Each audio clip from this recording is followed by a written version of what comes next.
नमस्कार। सामुद्रिक विज्ञान के इस अंक में एक बार पुनः आपका स्वागत है। एक सुंदर सी मेल हथेली। आप पुरुष जातक हैं और आपकी रियल हथेली मेरे सामने विवेचना के लिए आ रखी है। देखिएगा, सबसे पहले एक चीज पे आपका ध्यान आकर्षित करना चाहूंगा।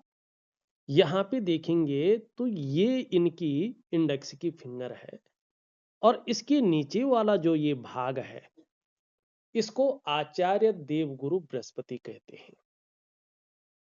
ठीक है ना। ये जुपिटर का माउंट है। देवगुरु आचार्य बृहस्पति हैं ये।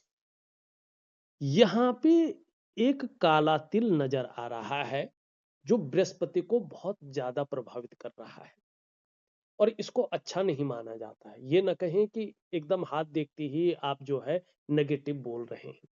देखिए, जीवन में काला तिल आपकी हथेली में, आपकी पूरे बदन में कहीं भी आ जाए, मगर ये निश्चित है बृहस्पति पर काला तिल नहीं आना चाहिए। कहीं भी आ जाएगा, व्यक्ति सूखी रोटी खाएगा, कर्म करेगा, संघर्ष रहेगा, लेकिन सम्मान और प्रतिष्ठा व्यक्ति की बहुत अच्छी रहेगी। लेकिन अगर यही तिल देवगुरु बृहस्पति पर आ जाए तो जातक को सम्मान नहीं मिलता है, रोटी सम्मान से नहीं मिल पाती है, सुख भी सम्मान पूर्वक नहीं मिलते हैं। यदि हमारे पास सम्मान है और हम भूखे भी रह जाएं तो कोई बात नहीं, लेकिन सम्मान ही नहीं है और रोटी भी मिल रही है तो वो जीवन निरर्थक है, क्योंकि सम्मान नहीं है। तो ये सम्मान को ठेस पहुंचाता है, सम्मान को व्यक्ति के जीवन से खत्म करता है, प्रतिष्ठा को खत्म करता है। फिर उसके पास कितना भी धन हो, कितनी भी दौलत हो, कितना भी ऐश्वर्यपूर्ण ढंग से वो व्यक्ति जी रहा हो, कैसा भी जो है भोगों को वो कर रहा हो, कोई मायने नहीं रखता है। समाज उसको जो है एक अलग दृष्टि से देखता है। तो आपको मैं एक उपाय दूंगा, इसके जो निरर्थक प्रभाव है, कुप्रभाव है, वो ना पड़े आपके जीवन पे। अब दूसरी चीज देखिएगा जरा ध्यान से अपनी हथेली को। यहां पे देखेंगे तो देवगुरु बृहस्पति क्रूर ग्रह शनि की तरफ दृष्टि गोचर कर रहा है और क्रूर ग्रह शनि जो है यहाँ पे बहुत ज्यादा जो है अपनी ऊर्जा को प्रभावित कर रहा है। अब इसके साथ देखिएगा, ये आपकी करियर और धन की रेखा एक जो है भाग्य योग का निर्माण कर रही है, लेकिन यहाँ पे राहु की स्थिति आ गई है बहुत भयंकर रूप में, मारक रूप में। अब ये कहीं ना कहीं इस प्रकार से देखेंगे तो इस प्रकार से चीजों को ये बता रही है। तिल का आना, राहु से ग्रसित देवगुरु बृहस्पति का होना, ठीक है ना, राहु से ग्रसित जो है चंद्रमा का होना, राहु से ग्रसित सूर्य का होना, इसको अच्छा नहीं माना जाता है। ये घर में वास्तु दोष और पितृ दोष दोनों को साथ साथ बताता है। ठीक है ना। कुछ ऐसी ऊर्जा आपकी जीवन में आपसे बात करके ही पता चलेगा। जब उस स्थान में आऊंगा, आपसे बात करके ही चीजों को पता चलेगा। आप ऐसी किस ऊर्जा की पूजा कर रहे हैं, भक्ति कर रहे हैं कि जो नेगेटिव प्रभाव आपके जीवन पर डाल रहा है, इष्ट कृपा को प्राप्त नहीं करने दे रहा है। एक तो बृहस्पति पर तिल हो गया, दूसरा राहु की स्थिति हो गई, तीसरा देव गुरु बृहस्पति शनि की तरफ दृष्टि गोचर कर रहा है। आपके पितृ भी मोक्ष को प्राप्त नहीं कर पा रहे हैं। जिस जगह पे आप रह रहे हैं वो भी एक सकारात्मक ऊर्जा नहीं दे रहा है। ऐसे में वंश वृद्धि रुक जाती है, जो एक्चुअल फैट है। आंतरिक खुशियां खत्म हो जाती हैं। खूब धन आ जाए, व्यक्ति खूब पार्टी करे, खूब चराचरी रहे, उसके पास बिल्डिंग बड़ी बड़ी खड़ी रहे, लेकिन जो वास्तविक चीज रहनी चाहिए वो उस व्यक्ति के पास नहीं रहती है। ठीक। अब यहाँ पे दूसरी चीज अगर हम देखें तो वैसे बुद्धादित्य राजयोग बना हुआ है आपके हाथ में, देख रहे हैं आप।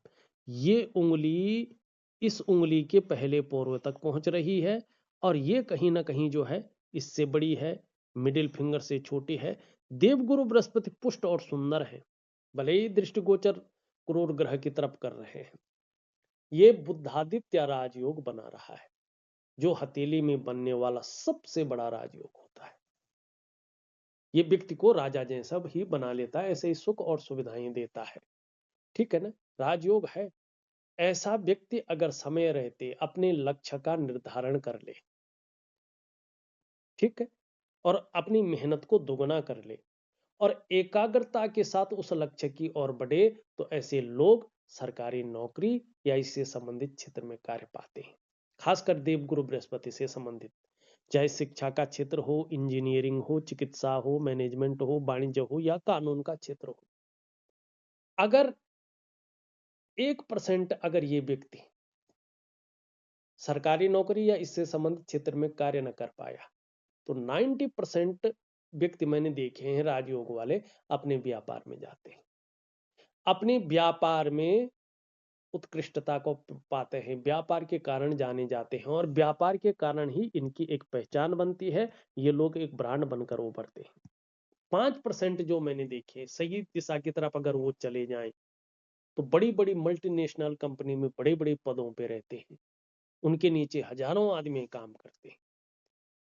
लेकिन यही राजयोग वाला व्यक्ति अगर भटक जाए, तो एक अस्थायित्व वाला करियर और अस्थायित्व वाला धन और अस्थायित्व वाला जीवन नहीं पाता है। ठीक, तो आपको अपने बुद्धादित्य राजयोग के अनुसार चलना चाहिए। बहुत अच्छे चिन्ह हथेली में हैं। यहां पे अगर आप देखेंगे तो भाग्य योग आपकी जो है करियर और धन की रेखा बना रही है। इससे बड़ी क्या चीज चाहिए आपको? ठीक है ना। तो अब यहाँ पे देखें कुछ चीजों को। ये वर्तमान समय में आपका जो निम्न मंगल है वो बहुत ज्यादा उभर गया है। इसका बहुत ज्यादा ऊर्जा प्रोवाइड करना अच्छा नहीं माना जाता है। क्षण भंगुर वाला गुस्सा ऐसे लोगों के अंदर हावी रह सकता है। प्रॉपर्टी वगैरह का काम कर रहे हो, रियल एस्टेट का काम कर रहे हो, वो जीरो पे जाता है। ये व्यक्ति जो है कभी कभी आपा खो लेते हैं। ठीक है ना, परिवार में जो है आपने देखा होगा कि जब ऐसी स्थिति आती है तो हाथ भी उठ जाता है कई बार। मानी व्यक्ति बिल्कुल उस आवेश में आ जाता है, उसको होश नहीं रहता कि मैं क्या कर रहा हूं, और इसके साथ ये राहु आ जाए और इसके साथ ये शुक्र की स्थिति जो है ऐसी आ जाए और इसके साथ ये सम्मान को खत्म करने वाला चिन्ह आ जाए, तो इसके बारे में क्या एक्सप्लेन करें, आप खुद ही जानते हैं। कुछ एक्सप्लेन करने की इसमें जरूरत नहीं होगी। एक दिव्य सूर्य क्रिया दे रहा हूं, इसमें इसका उपाय दूंगा, आप जरूर करें, लाभ होगा। ठीक है ना। ध्यान रखें, पूजा उसी की करें जो हमारे शास्त्रों में वर्णित है, जो भगवान की पूजा करके सिद्ध हो चुके हैं। उनकी न करें जहां दुनिया जिसको मानती है आप भी उसी उसमें चल रहे नहीं। जो आपको मोक्ष की ओर ले जाए, सम्मान की ओर ले जाए, ऐश्वर्य की ओर ले जाए, आपको जो है भगवान की भक्ति की ओर ले जाए, उस संत की और उस भगवान की आप पूजा करें। चंद्रमा अभी आपका संतुलित अवस्था में नहीं है, तो कुछ समय तक मन गड़बड़ रहेगा, मानसिक परेशानी से ग्रसित रहेंगे, कई बार भावुकता आ सकती है, इमोशनली थोड़ा परेशान हो सकते हैं। ठीक है ना। मन थोड़ा कभी कभी अच्छा नहीं रहेगा, डाइजेस्टिव सिस्टम का ध्यान रखें। माँ का सुख मिलना थोड़ा कठिन हो सकता है, नींद आने में भी दिक्कतों का सामना आगे चलकर करना पड़ सकता है, तो थोड़ा ध्यान रखिएगा। यहाँ पे ये है, ये निश्चित है कि आपकी बुद्धि को ये हमेशा भटका कर रख रहा है। ये निश्चित है जो मैं उपाय दूंगा, आप उपाय करेंगे या नहीं करेंगे नहीं कह सकता हूं, क्योंकि ये उपाय नहीं करने देता है। ऐसा व्यक्ति उपाय नहीं करता है, 2-4 दिन कर लिया तो कर लिया, उसके बाद उपाय नहीं करेगा। अगर ये बहुत ज्यादा प्रबल हो गया और आप नौकरी कर रहे हैं, तो ये कई बार नौकरियां बदलवा सकता है। आप सही को गलत और गलत को सही समझेंगे। आपको कभी नौकरी अच्छी लगेगी तो मैनेजमेंट खराब लगेगी, कभी मैनेजमेंट अच्छी लगेगी तो सैलरी कम लगेगी। और कभी हो सकता है मन मुताबिक नौकरी ही नहीं मिलेगी। देखिएगा, राहु परिवर्तनशील ग्रह है, इसलिए ये आपके काम और व्यवसाय में स्थिरता नहीं आने देता है। और दूसरी बात है, जब देवगुरु बृहस्पति शनि की तरफ दृष्टिगोचर करता है, शनि इस प्रकार से आता है, तो दाम्पत्य जीवन का जो चरम सुख का भोग है उसके बीच में ये परिस्थितियां खड़ी करता है। संतान को लेकर चिंताएं रखते हैं, ठीक है ना। पैतृक संपत्ति का लाभ उस प्रकार से नहीं मिलता है, ठीक। तो कहीं ना कहीं चीजें बहुत अच्छी नहीं मानी गई है, तो इनको ठीक करने के लिए उपाय दे रहा हूं, विधिवत तरीके से करें तो आपको लाभ होगा। धार्मिक भावनाएं लगभग बहुत अच्छी रहेंगी, ईश्वर में विश्वास बना रहेगा और अपने आराध्य के प्रति समर्पण की भावना रहेगी।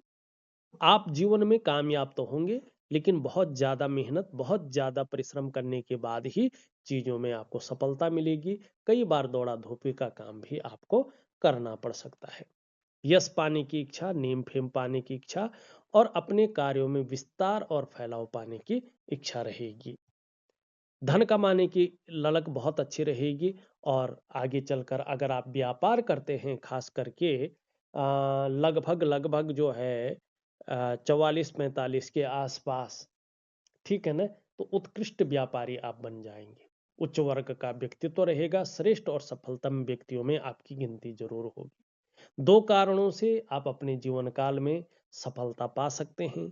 खुद की मेहनत और खुद के परिश्रम के बदौलत जो आपके अंदर गुण है उसके कारण सफलता है, और कम्युनिकेशन स्किल्स के कारण भी आपकी सफलता निश्चित तौर पे दिखाई दे रही है। एक सुखद जीवन जीने का चाह रहेगा और सुखद जीवन जीने के लिए प्रयत्नशील व्यक्तित्व रहेगा।